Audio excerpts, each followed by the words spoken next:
BB, I hadn't seen you in a couple of weeks, so how's things down your way?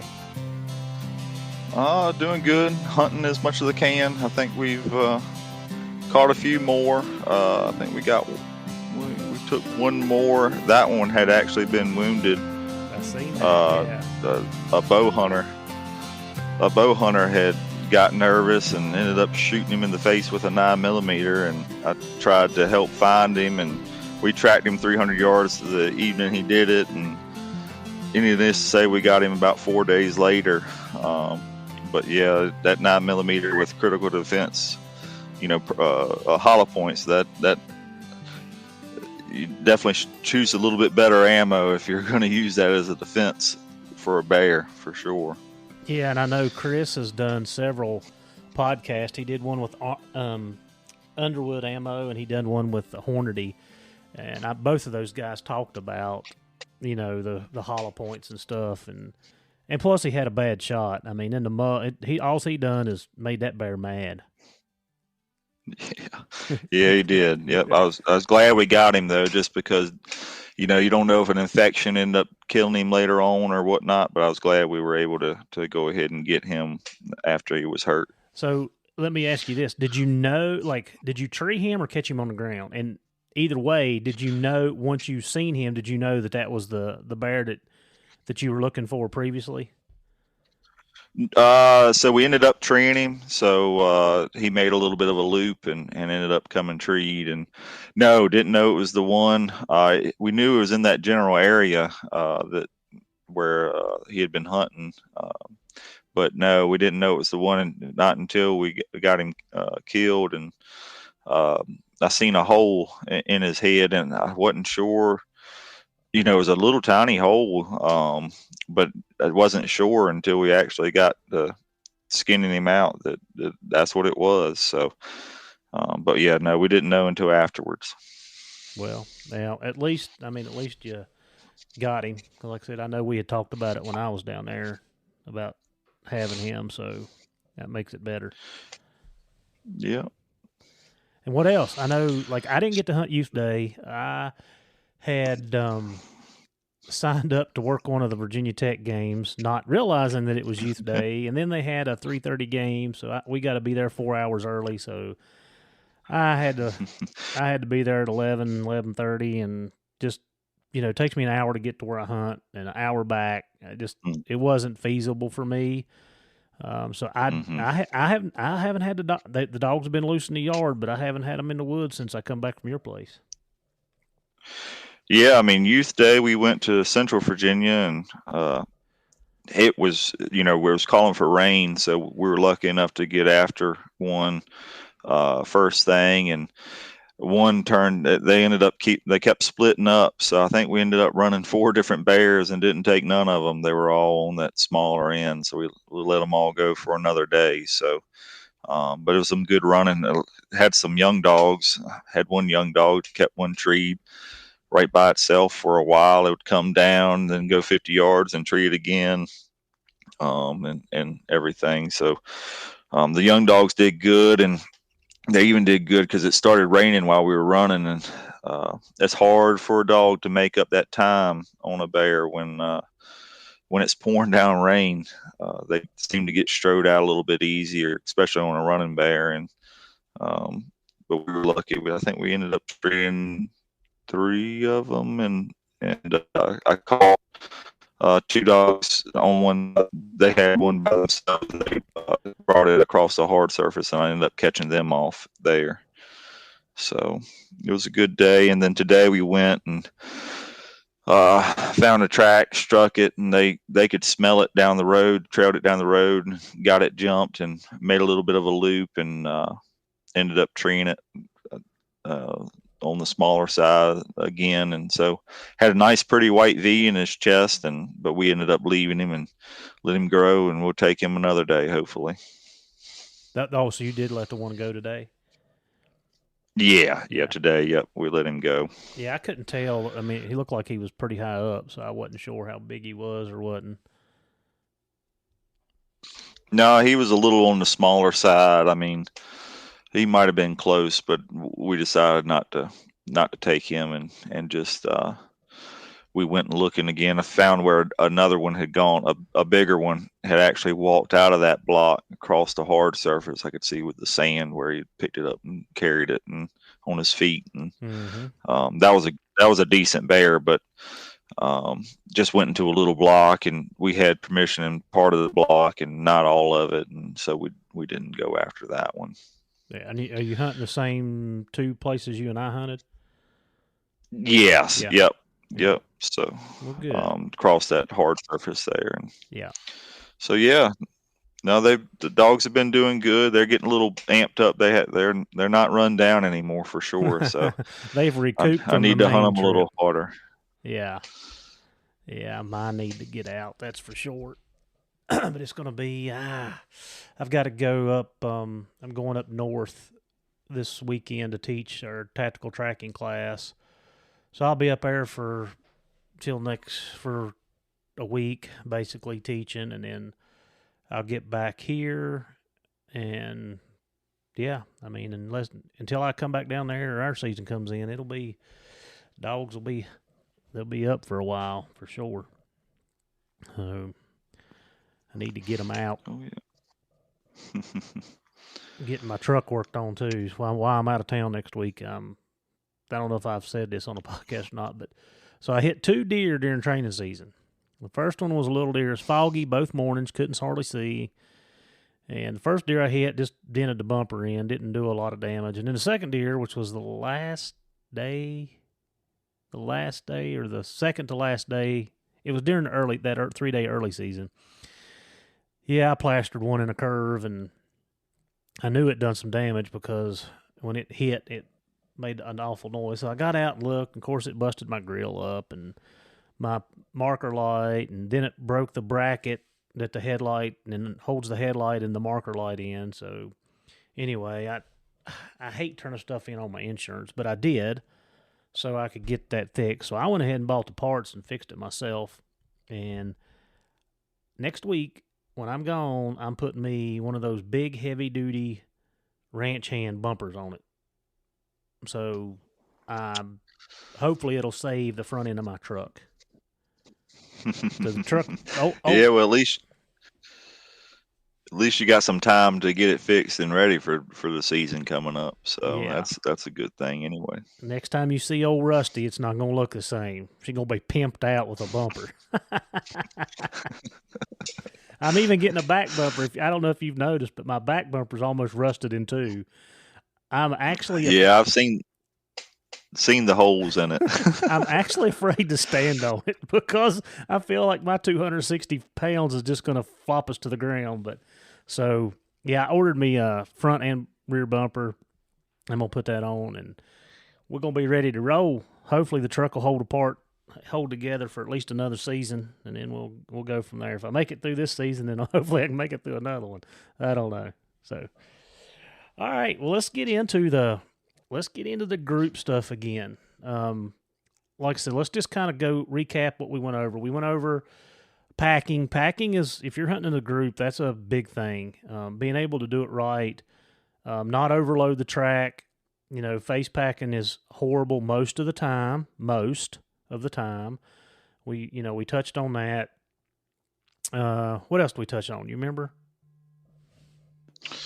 Oh, we talked about, thinking a little ahead and trying to, head a bear, trying to think ahead as far as which way you might go, and trying to, get in front and try and work as a team to get in front of them. So if one person's going one way, maybe somebody else ought to go, or you ought to go the other way, type of situation. Yeah. So we kind of hit on that, but we're going to back up because, like I said, we left a lot of stuff out there. We're going to go back and start. We're going to start with equipment. I know. I don't know the guys that hunt with us down there. I know there's always a couple of club members, but like for me, the guys that hunt with us, even the ones that do not have dogs. I mean, we got Dave and Big Sam, Clater. Of course, Clater's got a dog now. I'm trying to think who else. They don't have dogs, but they've got the GPSs.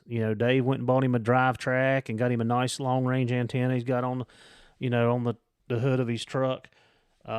Clater's the same. Clater, they've got dog boxes. I mean, they've invested.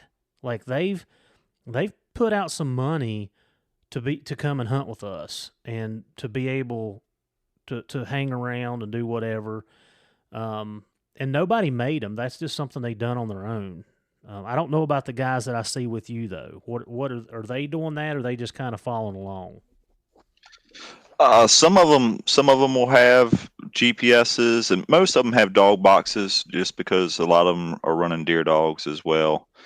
But a lot of them have GPSs. All of them have radios. Some of them will have the long range antennas. So it kind of is a mix of just depending on, if they're using it for other stuff. But most of the folks, like even in North Carolina, most of the folks that are just hunting, they will at least have a GPS and then a radio, so that way they can communicate. Well, I mean, and that would be a necessity, right? Like you got to have a radio so you know where everybody's at, or know what's going on. And then a Garmin. Yes, the radio is key. Yeah, and then the Garmin. I mean, if you want to keep up, with the dogs, I mean, I would say that's pretty much the same. You gotta, that's an investment you probably want to make. The Journey on Houndsman XP has teamed up with One TDC. This dual-action support for oral health and mobility in our dogs.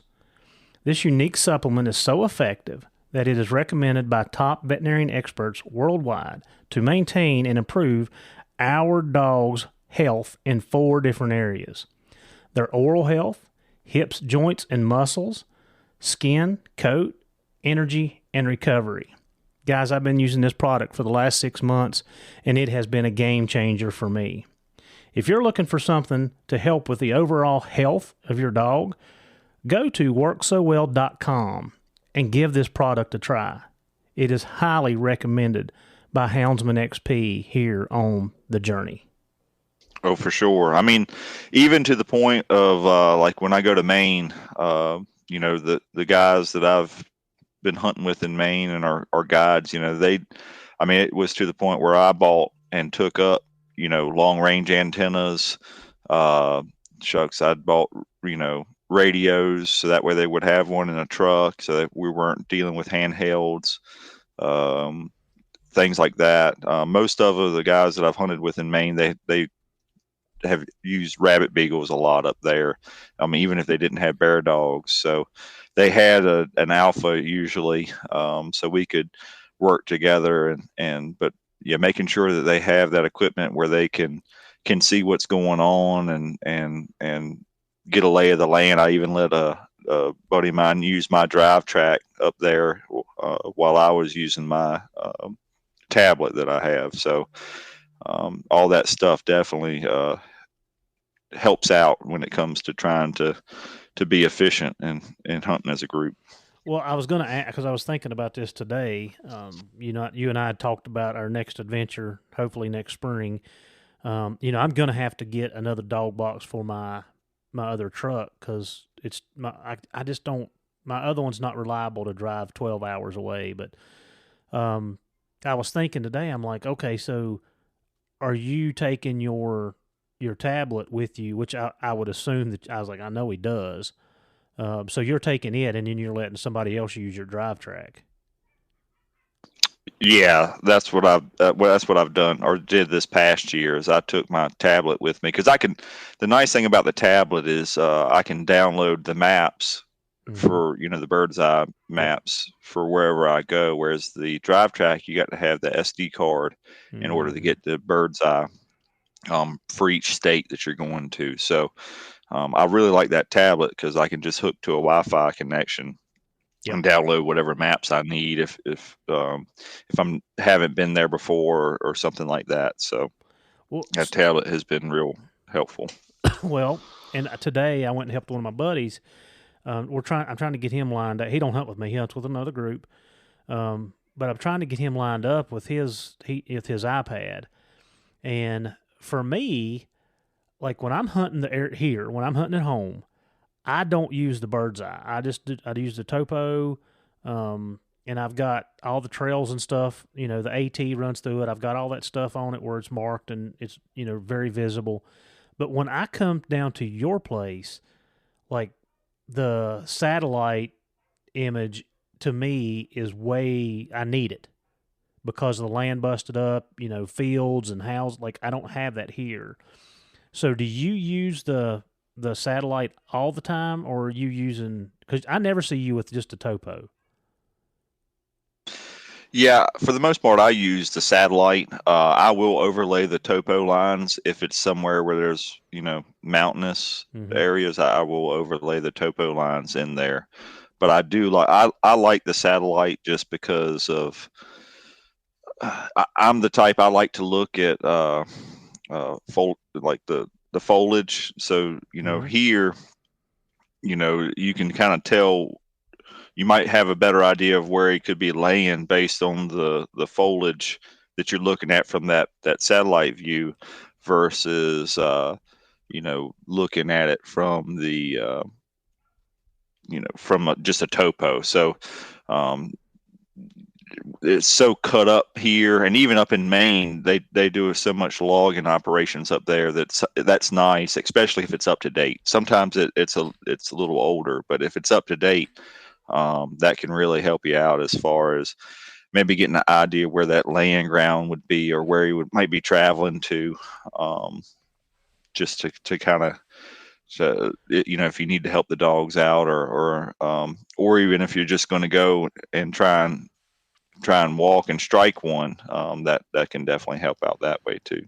Well, so that's kind of the segue into our next thing about group hunting is, you know, does everybody in your group know the area, know where the bear crossed, know the roads that you need to get down to so your dogs don't get hit, um, the places that you need to go talk to people and say, hey, our dogs are in here. Um, I think it's becoming more and more important, especially with the landowner stuff that's going on, that we build that relationship. But within the group, I can say, y'all need to go down by so and so or go down here so and so. Everybody in our group knows where that is, and it's just a name we come up with. It's a nickname, I need you to go down here to Reds and cut the dogs off, and everybody knows where Red's at, so they go down there. So I think in a group setting, that's very important. And I know when I'm with you, I struggle a little bit because I don't know all the road names. I'm relying on my iPad when I zoom in and out to pick up those roads, so I know where y'all are talking about. Yeah, it's hard. I mean, when you're talking about like unmarked, say, like logging roads, that's a little different because every club or group that you go to hunt with is going to have a different name, or they're going to name it themselves most of the time. Mm-hmm. It's, hard surface roads or actual named roads, that's a little easier, but yeah, it can be difficult, and that's one of the main reasons that when you're trying to communicate on the radio and trying to get somebody to go a certain way that might not be familiar with that area, that one, the person that's listening actually listens to the instructions that are being told, and two, that you give clear enough instructions so that way you don't have your buddy going up to the lady's house that doesn't like you hunting or something like that, to make sure that you don't have those type of conflicts or cause a situation that you didn't need to from the get-go. Yeah. Yeah, I mean, like I said, knowing the area. We talked about knowing the dogs and what dogs are doing what. You also need to know the area. You need to know, like I said, where those crossings are and where to get to, cut the dogs off. Don't cause problems here. Make sure you're being respectful and asking permission. I think, like I said, that's becoming more and more of an issue in the state, and it's something that we have to be more cognizant of. And the whole group should be on the same page. I mean, I don't know how everybody else operates. You know, our group's fairly small. I mean, we've got, 6, 7, 8 of us total. And, we talk. We're like, okay, this year, this is what we're going to do. This year, this is how we should handle this and this. And so everybody kind of has a foresight of what should happen or should take place before we ever set. So we're in between that downtime between our training season's over, and we'll wait till deer season's over, and then we'll get started back up. But we've had several of those conversations during training season, like, how do you handle this situation? How do you handle that situation? So is that a typical group thing? Yeah, I mean, I know for us, if we're going to a different club, sometimes we might show up at a hunt club and we've never hunted with them before, and we do our best to ask, to make sure we're in the right or whatever we're going to do, and then two, is when we are hunting more North Carolina, if there's a situation like that, we kind of make it pretty well known what you can and can't do, or what the expectations are with the group. Usually when we're getting breakfast in the morning or something like that, or we have kind of the group of folks that kind of knows what you can and can't do, and then make sure that the folks that don't know are with them to make sure that they're kind of taken care of. So making sure you're buddied up or something like that, it definitely helps out. And North Carolina, they try to get down on the number of trucks and stuff like that, just so that way you don't have as much truck traffic, and make sure that you might not, some places are, you don't want to tear up the paths and things like that. So making sure you cut down on the number of trucks. I mean, even to the point of don't hit the mud hole, straddle the mud hole or go around it, or, and some people just, go down a path and they'll hit every mud hole they can, it seems like. And you just shake your head. But yeah, I mean, even little stuff like that, it goes a long way when you're hunting with a group, especially if you're coming in and hunting on a club or land that you don't necessarily control, how, what goes on it. So to make sure that that everybody is happy at the end of the day, it's important to kind of listen to those things. And if somebody says something to you, no need to get upset about it. It's just, listen.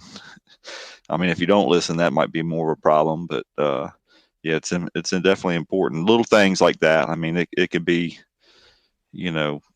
even as it could even come down to don't block the path. That's another big thing. So people will pull up and they'll get out and start talking, and here we are trying to hunt, and then they got the path blocked, and you can't get around to move around if you want to get and head the dogs, if you want to pack or something like that, and you got to wait for somebody to move a truck. Little things like that can go a long ways. Yeah.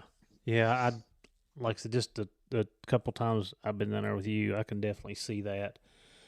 Just being respectful of what's going on, and that kind of I know we've touched on this before, and we throughout several podcasts, if about being new and coming, getting invited to hunt with a group, or you're wanting to get started hunting and you want to go in, and bear hunters are cliquish. I mean, they are. They've got their own little, group, and outsiders are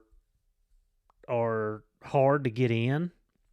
I know that for a fact. And when you're trying to get in with somebody, I mean, you've gotta be respectful and be willing to learn, and be willing to maybe hold your tongue sometimes.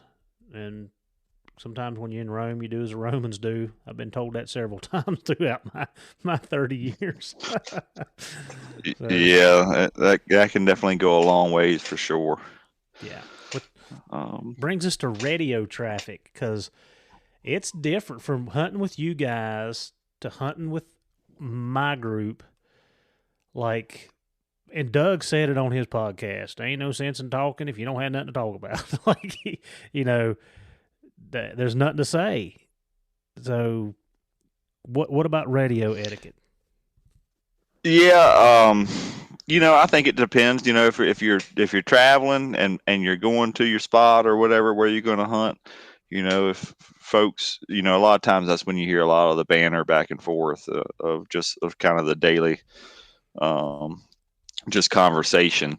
But then, when it's time to hunt and you got dogs on the ground and you're trying to figure out, or get somebody to go a certain way or do a certain thing, and you're trying to communicate, but the radio is full, or the channel is full, and people are talking about stuff that's not relevant.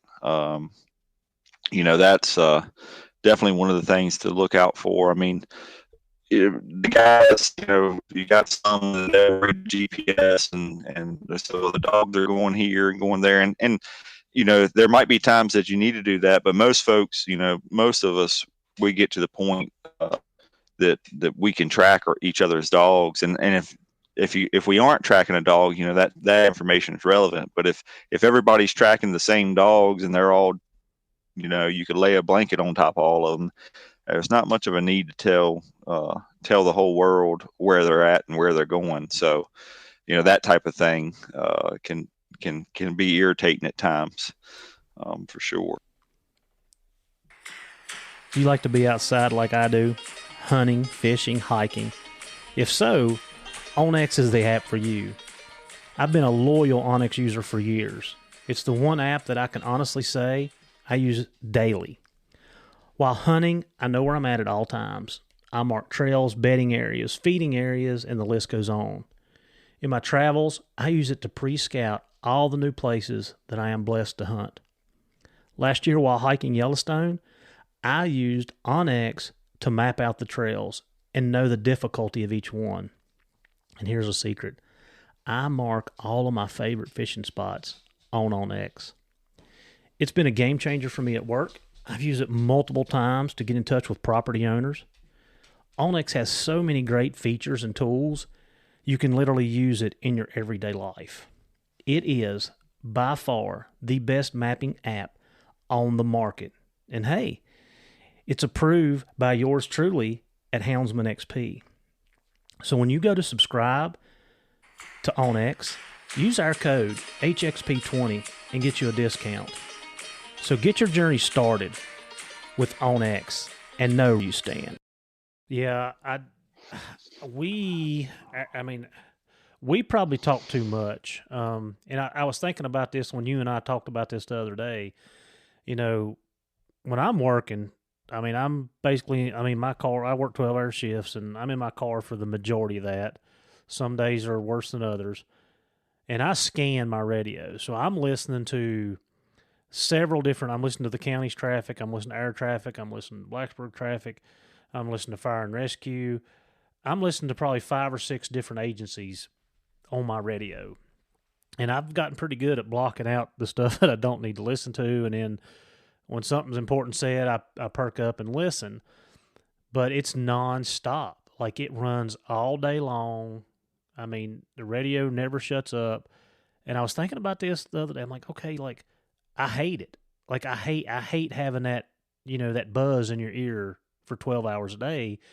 And then when you go hunting, like, maybe sometimes that's why I'm a little quieter than I would be, because I hear it nonstop in my professional life and in my, my home life or my passion or hunting. I just don't need it in my ear 24/7.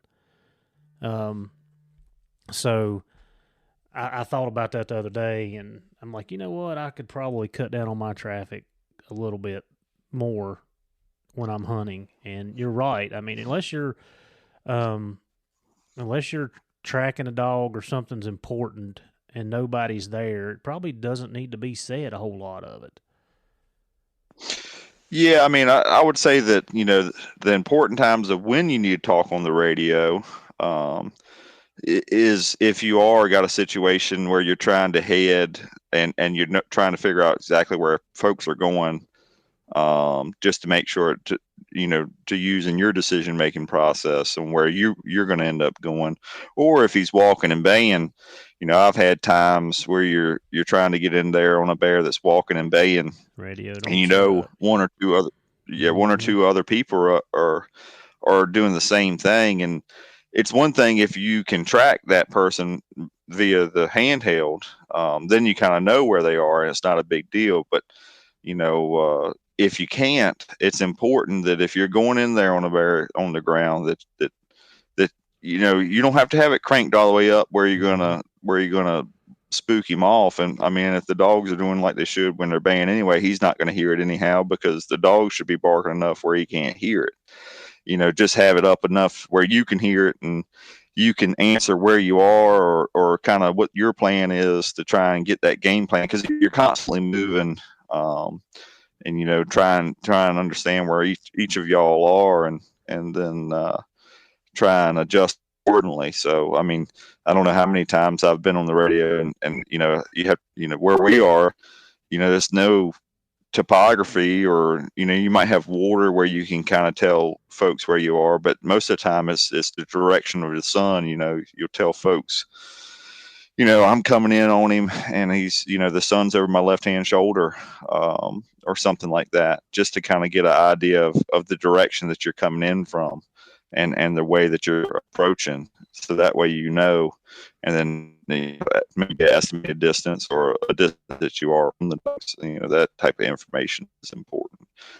I know a lot of people turn the radio off when they get close on a bait bear, and if it's more than one person, if it's one person, I understand it, but if it's more than one person that's going in on a bait bear, it's definitely important to make sure that radio communication is available if you're not tracking that person's handheld.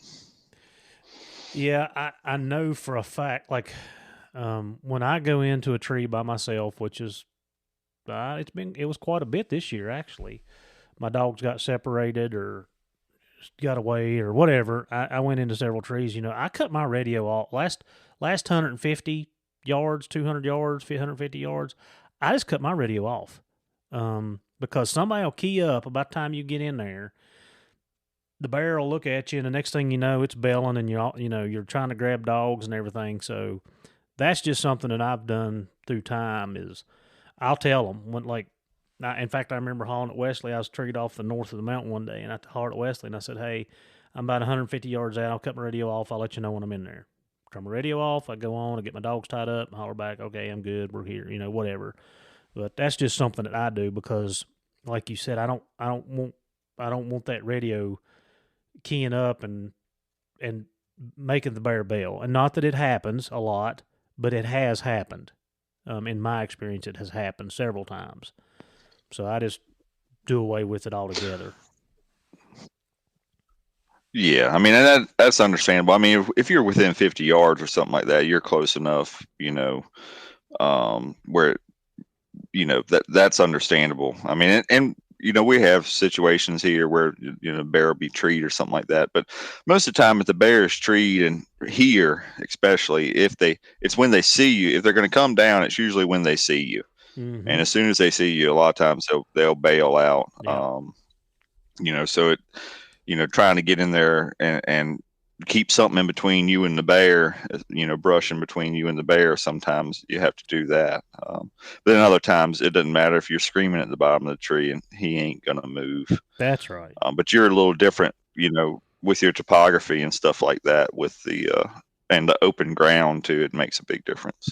Yeah. And I mean, a lot of times when we're coming off the steeps, I mean, you're still 50 yards from the tree and you're looking at the bear in his face because it's that steep. You're like, I still hadn't made it down there, but I'm looking right at you because it's, the land is the way it is. So it's definitely different.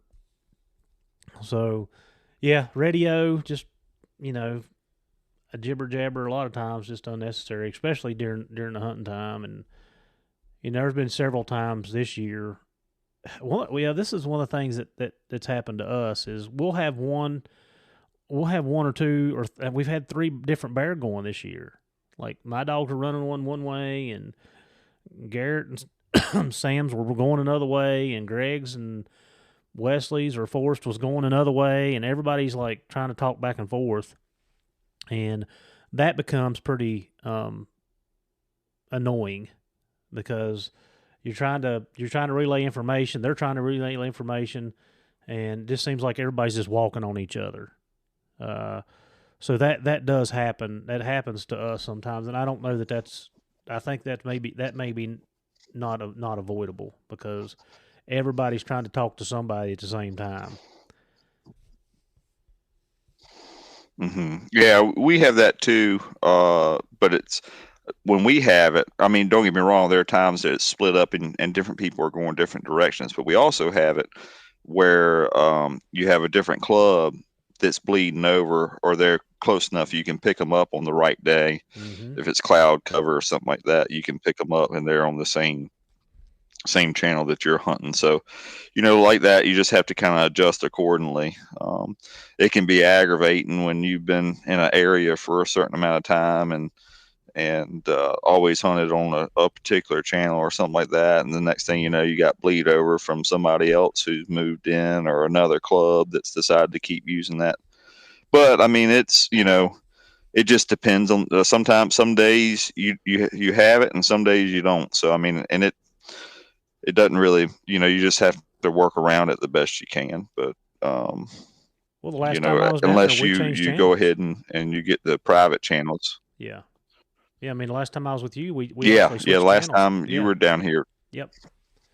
We just went away from it. Yep. So yeah, and I mean we've done it. Everybody, all the local, like everybody that's local, and this will kind of lead us into the next thing. Everybody that's local kind of run their own channel. So, I don't know. I'm not even sure what groups are running what channels because I never change my radio. It just stays where I'm at. But I know that one group runs this channel, one group runs that channel, another group runs this channel. So I haven't had to holler at them, but maybe catching a dog or something or whatever. I haven't had to holler at them to let them know, so I've not switched my radio. In fact, when we switched down at your place the other day, I actually had to call Forrest and say, "Hey, how do I change my radio channel? Because it's locked on my channel and I don't know." So he was like, "Well, hold on, let me get mine out." And literally, you were, you had went around the other end and had started your dogs had started, and I was walking back to my truck while he was trying to tell me how to program my radio. So I didn't have a clue. So that knowing how to operate it and program that stuff definitely, or knowing how to operate and program them radios or change them channels is definitely a key as well. I mean, that's well, I can do the one in my truck, but I my handheld, I don't think I'd ever changed it. I just put it on my channel and left it. So, yeah. So that leads us to the next thing. Like, how do you hunt around other groups? Because that's becoming more and more common. You kind of touched on it a little bit there, but like where we hunt national forest, we have several groups that hunt our area, and for the most part, I mean, I feel like most everybody gets along, and it's not a big issue as far as what I see. I would prefer my dogs not get hung up with other dogs, but it's going to happen because when you're hunting public land and your dog runs across a mountain and you don't know another group's in there and their dog comes across that mountain and you end up in the same valley, it just happens. So how do you navigate that? How do you do that?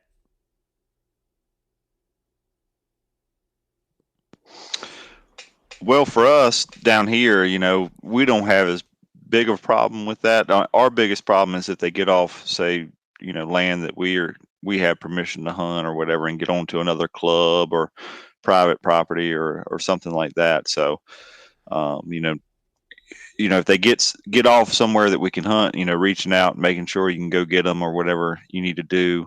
We just do that the best we can and then move forward. But as far as like I mean, we have had some other groups and had them like we've been hunting kind of 2 blocks side by side, and had them pack different ways. Mm. But you just do your best to avoid it. And then if they do, whenever you get the dogs up, you just get the dog from one place to the other, to whoever owns it. If theirs packed our way or if ours packed their way, you just do the best you can to get it back to them or whatever. Yeah, it's kind of funny you say that because last year I had our group had 2 incidents, and I was a guilty party of one of those. We were hunting this area, and of course, when we're walking and I'm free casting dogs, most of my dogs are loose, and Greg had hollered and said that he had 2 dogs coming up underneath the road. Well, the road that I was walking on, and so I was going back towards him. Well, my dogs heard the dogs and turned and went to them. And anyway, when my dog shortcut the dogs that was coming to me, which I thought was Greg's, and my dogs went across the road and went up on the mountain. Well, lo and behold, the 2 dogs that crossed the road, now, coincidence, Greg had 2 dogs. 2 dogs were below me. Well, when they crossed the road, it wasn't Greg's dogs. So unintentionally, I had packed to somebody else's dog. Didn't even know whose dogs it was at the time. Didn't even know they were in there. Had no clue. But we ended up treeing on out the mountain, a good ways out the mountain, about 3 miles, and got into the tree. Forrest gets a hold of them and tells them, "Hey," so I grab their dogs and lead them out for them. So trying to be polite. Like I told him, I was like, "Hey, I didn't know it was your dogs. I did not, like, I'm not going to intentionally pack to them. I thought it was one of our group's dogs." And Greg's had turned and went the other way, and his dogs had come across the mountain into the valley where we're in and crossed right in front of me. That was just complete coincidence. But yeah, I don't. And the other incident that we had was we had a dog treed. They got into it. The bear come out. He put 2 more dogs with it, and it crossed another group that was not local, and they had their dogs loose and had run and packed to the 3 dogs that was running, and then it got into an argument about, well, you pack my dogs, you pack my dogs. Like I said, we know for a fact that the original dog had the bear tree because they got to the tree before it come out and seen it, and there was no other dogs there. So how do you handle those situations? How do you, it's, to me, it's not that, I mean, it is what it is. You just grab your dogs and go on. It's not worth, fighting over, to me. Yeah, I mean, for me, I'm not going to stress about it. I mean, I just assume let the other group, take the credit, and I'll just grab mine and my dogs and move on, because at the end of the day, it's not worth my headache. Yeah, I mean, that's kind of how I feel. I mean, it's a bear. It's like I said, the running into other groups is going to happen, especially when you're hunting the same area. It's just going to happen. It's just what it is, and I think everybody should recognize that before they ever decide to go hunting on public land. I mean, there's a chance that you're going to end up with another set of dogs, or you're going to run into other guys, and if everybody can just get along, it works so much better. Because it's not a big deal. It's a bear. It's not a competition to me. Like, okay, have at it. Exactly. Well, let's see. So we went over something else. We was talking about we talked about starting tracks in the last one, but we really didn't hit on it in depth. We talked about rigging a little bit. We kind of hunt differently, but you had brought up turning dogs in when you're starting a track. Don't overload the track. Yeah. I mean, and kind of going back to just starting, actually starting, trying to get him jumped. One of the etiquette things, if you're starting from a central location, whether you got a track on the ground or, you found in a path, or you're starting from a bait site or something like that, um, if you're coming into the group, and I see it a lot, some people, a lot of people want to put a dog down right when you turn loose. And, if the track's hot and you got a good track, it usually doesn't hurt you. But then there are times where, you're trying to start that bear, that bear was there at 7 o'clock the night before, and it's a cold track, and it's going to take some time and some, solid trail dogs to actually take and get that bear jumped. If you're bringing dogs or new or something like that, or your dogs don't trail that good, don't go up there and just and turn loose right behind somebody else. And a lot of times in the groups, you're going to have the key person or two or whoever that I think I heard it on another podcast, that whether you're there or not, they're still going to catch the bear. It doesn't matter whether or not the other person is there, and those are the type of people that you need to listen to and make sure you don't step on their toes, because there's nothing worse than working to try and get a bear jumped, and you're working to do that, and then somebody comes in, dumps a box and of puppies that they don't know which way is right, or they don't even know what a bear is like yet, and just kind of blows up a track that you're working to try or helping them trail dogs, or trying to make sure them trail dogs get off in the right direction. So, making sure, if you're starting at a central location, maybe wait until that person tells you to turn loose. If they hit it off good, and that person, they tell you, all right, you can turn a dog loose or send a dog in. Usually some of the dogs like I have, if they hit it off good, it's hard to mess them up, but they can still get messed up. But most of the time, if it's a good enough track, they'll get it jumped regardless. But, kind of understanding what you have in your box might not be as good as what somebody else's, that you're relying on to get a bear jumped, and being mindful of that before you turn your dogs loose is definitely important. Boy, that's a hard pill to swallow, isn't it? Your dogs may not be as good as the one starting it. Man, I mean, that's hard. That's hard for people to, to say, like, yeah, my dogs are more of a pack dog. My dog's not a cold-nosed trail dog. I know that when you and I hunt, my dogs aren't going to cause you a problem, but your dogs do a little better trailing than mine. And, I'm not dumping all six of my dogs loose on you. Yeah, I mean, that's the thing is knowing your dogs. I mean, if it's training season, it's not as big of a deal. Mm-hmm. But if it's hunting season and you're trying to get that bear jumped, during hunting season, being mindful of what you're carrying in your box is important. And a lot of people have a hard time doing that. I mean, there's nothing more aggravating than having folks that, oh, well, let me turn this puppy loose with yours. And, I mean, I'll look at them and tell them no, I mean, you can hold him until we get him jumped. But I mean, if you haven't worked that dog enough during the summertime, and in my, just my perspective, you have no business in turning loose a dog that you don't know what it's going to do or hadn't worked all summer long, that we can't rely on as a group to get it jumped, because if anything, it's more in the way and more apt to cause a problem. Mm-hmm. I mean, I know those are kind of harsh words, but it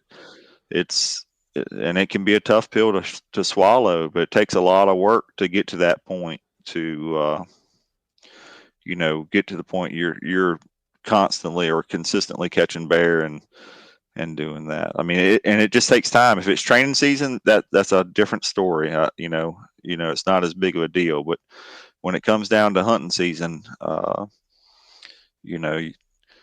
and hunting in a group, you better listen to what that group says, or you might not get that invite back.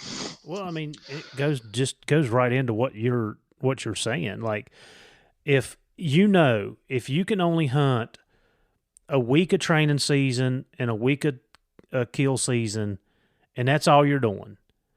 And, I'm just going to use Doug for an example. A man that's out there pretty much every week running his dogs.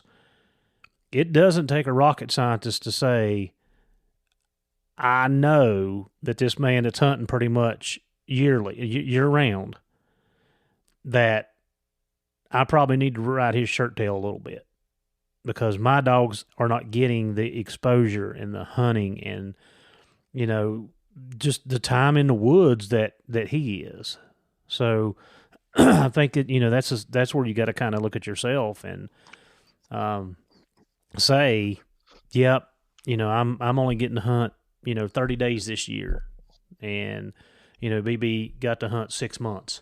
So, yeah, maybe I need to say, hey, BB, is it okay for me to do this, or do you want me to hold my dog for a minute? What do you want me to do? So I want to participate, but you let me know when it's okay to participate. Yeah, exactly. I mean, communication there is the key. I mean, and some groups communicate better than others. It's definitely one of those things that you might have to kind of feel your way around a little bit to understand the do's and the don'ts. Because I mean, me coming up starting it, because I was that guy. I mean, I was the person that I was bringing dogs that weren't capable of trailing and that I was packing and stuff like that. But luckily I've been able to hunt enough now that a decent enough pack of dogs and to know and can trust and rely on. I've kind of gotten out of that kind of stage, I guess you could say. But just being honest with yourself is so important. Yeah, and I mean, let's go back into to the packing. I mean, everybody, each to their own. Everybody does stuff differently. We all know that. But on a good trail and track, I mean, you just need a handful. You don't need a whole bunch of dogs. And the chances are that if you have too many, you're just going to mess it up anyway. And let those couple dogs work and get it jumped. And when it gets it jumped, then feed them in accordingly, or whatever you got to do, or how you do it, or how whatever. But yeah, I understand that completely. And like I said, I've rode some shirt tails here, within the last 10 years where I've pretty much rebuilt my pack, and I'm still doing it some. I'm still not where I want to be with my stuff. Like, I'm not there. So, but I'm also willing to. Yeah, I mean, I'm right there. Yeah, I was going to say I'm right there with you. I'm not where I want to be, but luckily I'm able to hunt enough that at least I know. I feel like I try to be very honest with what I have, and that's the key, I think. Yep. Yeah. Old Lance Hutton told me a long time ago, and I probably said it on some other podcast, is he'd always say, above and beyond all else, be true to thyself. If you're not being truthful about your dog, you're just making a headache for everybody else. And that's what he'd say.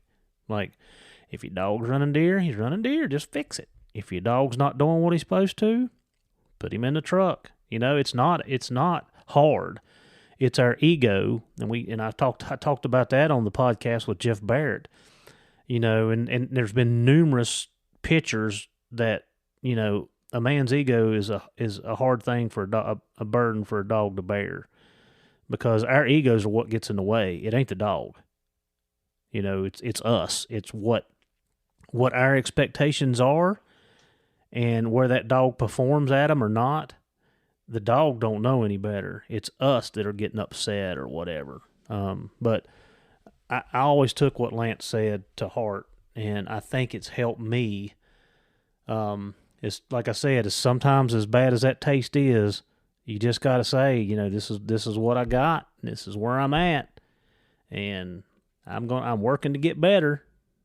but this is the dogs that I have. And like I said, if you look at those guys that are hunting a lot, and you know, I mean, just like, I mean, we travel, we go where we can to hunt, we get a couple extra days or a weekend, and you know, getting the dogs out, keeping them busy throughout the year. I mean, that's not it's not cheap.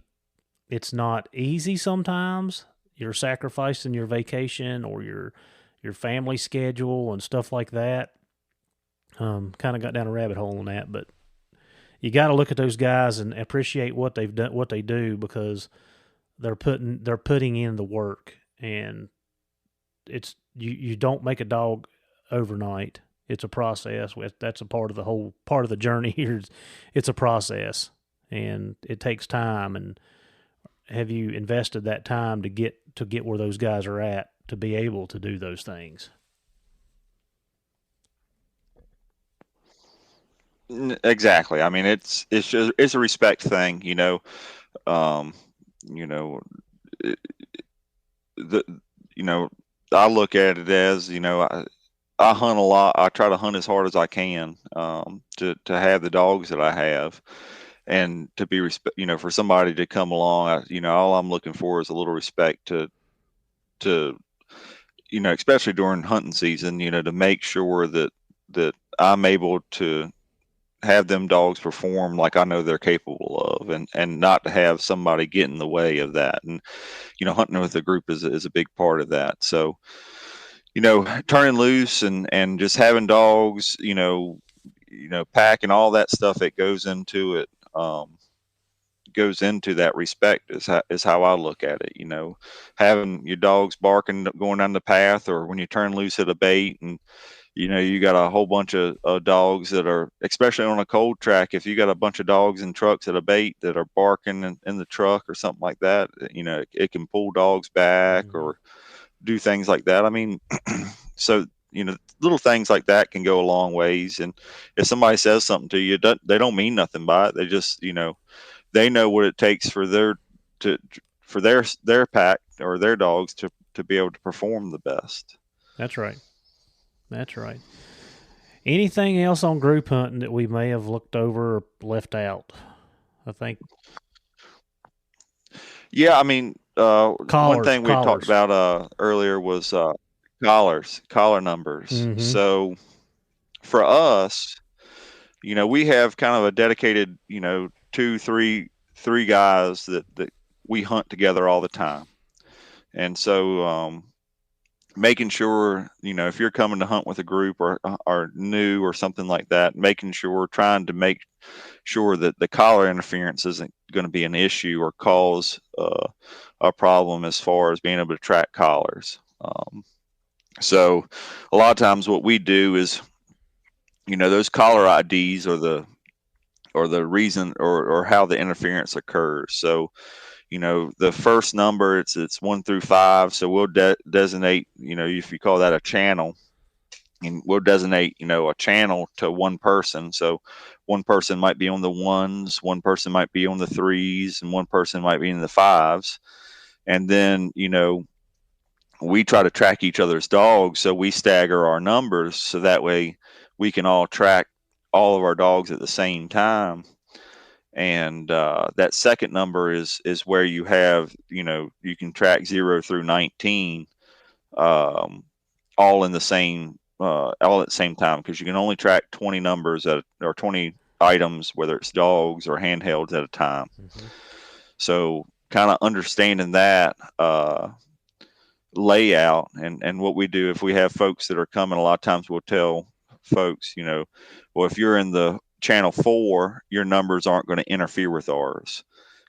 We might not be able to track yours all the time, but we can, with the new Garmin's now, you can turn off and on the tracks to be able, or the dogs to be able to track them.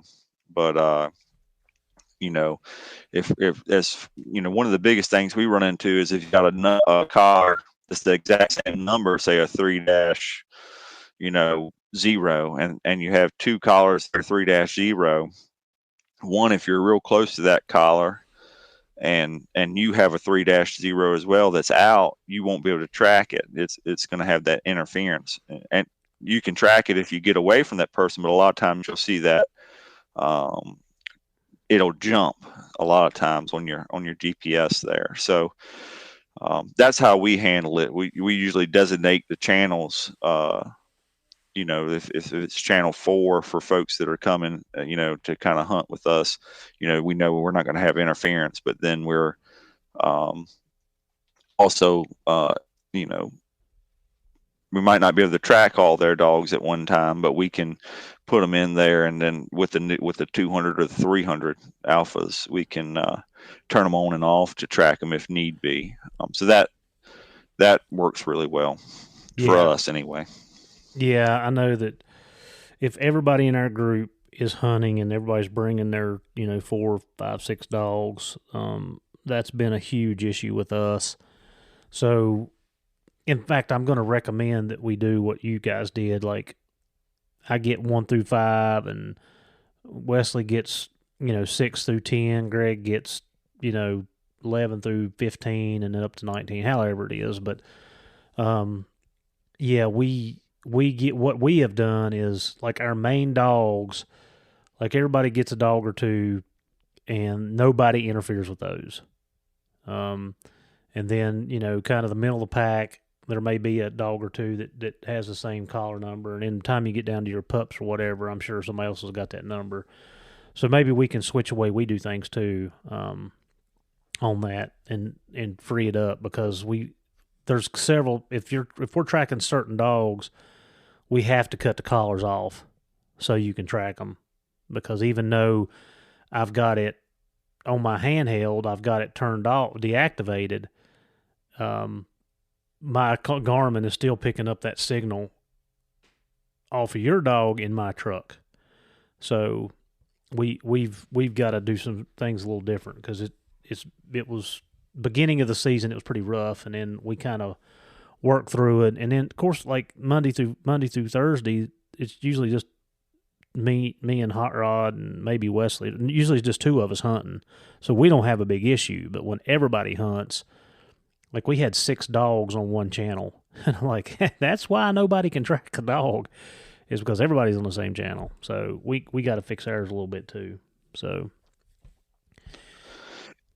yeah, I think if they have that sleep mode now too, and I think if you put that collar to sleep, I don't believe it transmits. So that's another option versus cutting the collar completely off. If you have I think it's a 200 or a 300, you can put it in sleep mode. To 25s, or is that a 15X? No, I think they have it in the 15X, and I believe it's in the 25, the TT25s as well. Yeah.